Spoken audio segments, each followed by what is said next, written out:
अस्सलाम वालेकुम स्टूडेंट्स। पिछले लेक्चर में हमने डिस्कस किया था स्मॉल इंटेस्टाइन की मूवमेंट्स को, तो आज हम उसी को ही कंटिन्यू करेंगे। हमारा आज का टॉपिक है लार्ज इंटेस्टाइन मूवमेंट्स, और इसके बाद हम एक इम्पॉर्टेंट टॉपिक डिस्कस करेंगे डेफिकेशन रिफ्लेक्स या मैकेनिज्म ऑफ डेफिकेशन, जो कि बहुत इंपॉर्टेंट है।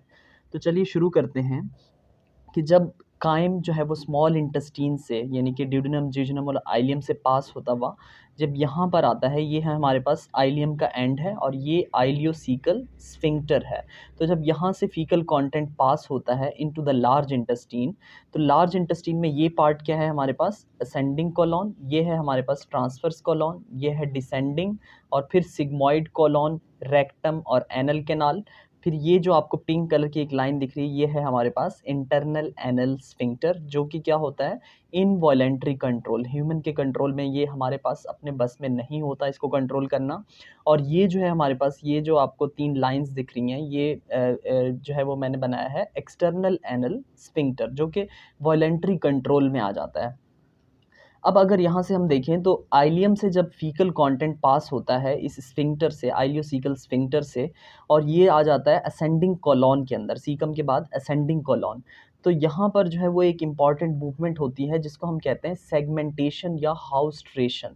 अब हाउस्ट्रेशन का वर्ड हाउस्ट्रा से निकला है। हाउस्ट्रा क्या होते हैं, ये जो आपको, ये अगर फीकल कंटेंट है, ठीक है, ये फीकल कंटेंट है, तो यहाँ जब कंटेंट या फिर फीकल कंटेंट आता है आपके असेंडिंग कोलॉन में, तो यहाँ हाउस्ट्रेशंस बनते हैं। हाउस्ट्रा कहते हैं इस तरह के सैक लाइक स्ट्रक्चर को।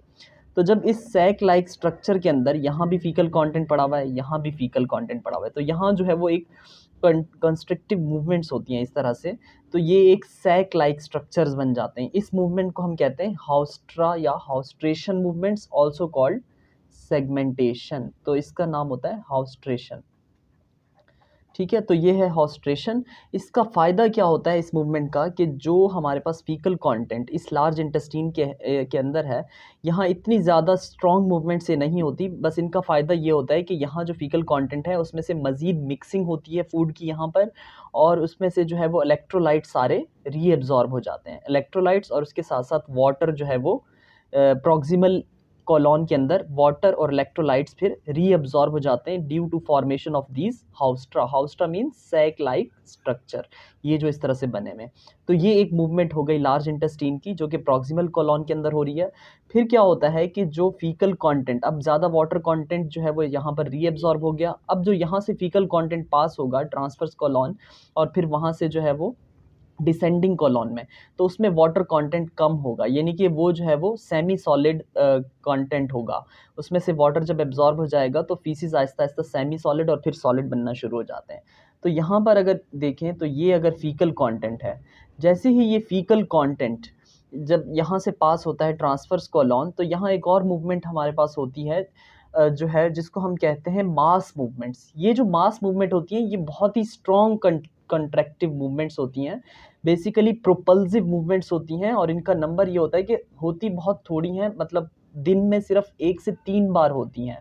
1 to 3 मूवमेंट्स पर डे होती हैं ये, लेकिन ये बहुत इंपॉर्टेंट प्रोपल्सिव और बहुत ही स्ट्रॉन्ग मूवमेंट्स हैं। जनरेट आहिस्ता आहिस्ता होती हैं लेकिन बहुत ही स्ट्रॉन्ग पावरफुली जब मूव करती हैं, तो सारा का सारा फीकल कंटेंट जो है वो इस तरह से आगे प्रोपेल होता है, और फिर उसके रिजल्ट में जो है वो फिर डेफिकेशन होती है, ठीक है। ये 2 किस्म की हमारे पास मूवमेंट हो गई, एक हाउस्ट्रेशन और दूसरी जो हमारे पास मूवमेंट है वो है मास मूवमेंट। तो ये एमसीक्यूज पूछा जाता है कि मास मूवमेंट्स पर डे जो है वो कितनी होती हैं कॉलॉन के अंदर, और इस मास मूवमेंट के लिए कुछ रिफ्लेक्सेस भी इंपॉर्टेंट हैं कि ये कैसे। अब एक और होता है गैस्ट्रोकोलिक रिफ्लेक्स, जो कि नाम से पता चल रहा है। फॉर एग्जांपल यहाँ पर ये जो है वो स्टमक है, तो ये जो रिफ्लेक्स होता है जब स्टमक के अंदर फूड आता है, यानी कि बोलस आता है, ठीक है, जब स्टमक के अंदर बोलस आता है तो यहाँ स्टमक के रिसेप्टर स्ट्रेच होते हैं इस तरह से, और यहाँ से फिर सिग्नल जाते हैं स्पाइनल कॉर्ड में, और फिर स्पाइनल कॉर्ड जो है वो सिग्नल भेजता है कोलॉन को। नाम से पता चल रहा है गैस्ट्रोकोलिक रिफ्लेक्स। गैस्ट्रो यानी कि स्टमक से स्टार्ट होता है ये रिफ्लेक्स, और एंड कहाँ पे हो रहा है, कोलॉन पे। तो ये जो है वो फिर कोलॉन की कंट्रैक्शन करवाता है, यानी कि मास मूवमेंट जो है वो फिर ये इनकी हेल्प कौन कर रहा है इस फंक्शन के अंदर, कोलॉन की स्टमक हेल्प कर रहा है। तो इसके रिजल्ट में गैस्ट्रोकोलिक रिफ्लेक्स फिर जो है वो इनिशिएट कर देता है मास मूवमेंट को, और फिर जो है वो डेफिकेशन का प्रोसेस होता है। अब ये जो गैस्ट्रोकोलिक रिफ्लेक्स है, ये किस तरह से एक्टिवेट होता है, यहाँ भी मैंने बताया है कि बोलस जब स्टमक में आता है, फिर वहाँ से हमारे पास क्या होता है, स्टमक में स्ट्रेच रिसेप्टर हैं स्मॉल, फिर जो है वो वहाँ से सिग्नल जाते हैं आपके स्पाइनल कॉर्ड, और स्पाइनल कॉर्ड से फिर इफरेंट जो है वो नर्व्स आती हैं और वो कोलॉन के ऊपर एक्ट करती हैं। इस तरह से फिर ये मास मूवमेंट्स जो है वो एक्टिवेट हो जाती हैं।